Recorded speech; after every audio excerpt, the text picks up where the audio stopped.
Here are 3D printed continuous tracks. I'm just gonna pause it here for a second. For those interested in just how to make it, you can skip to 2 minutes and 15 seconds, or click on the how to make it chapter. They are connected by a pin or a nail, it really doesn't matter, it's the same. In one set of holes, the first one, second one, and the third one, the pin holds tight. But in another set of holes, first one and the second one, free to move and turn around. So yeah, it can turn the way it wants. And if you have like 30 of them, they are really flexible and can make pretty much any shape. And are great for terrain crossing compared to wheels. You have the drive wheel and the front wheel. The drive wheel basically drives the track and it just turns those tracks.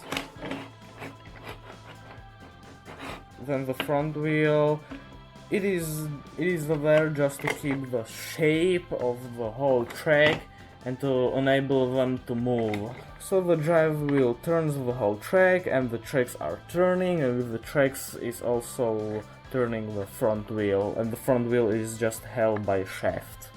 It has a space in the middle of it so it doesn't affect the movement.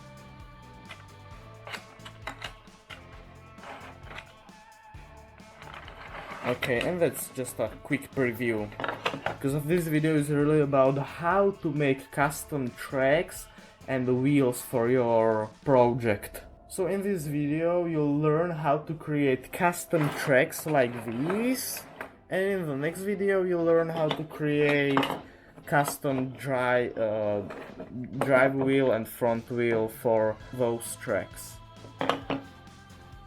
This is the final product that you will make. Here I am using free-to-use software called Autodesk Fusion 360. Okay, some quick tips before getting started. When you are ready to print, always print just 2 or 3 pieces to even see if the holes, pattern or offsets are the right size. You're gonna have to test and experiment with different sizes, especially those holes that hold the pin. And now let's get to the clip.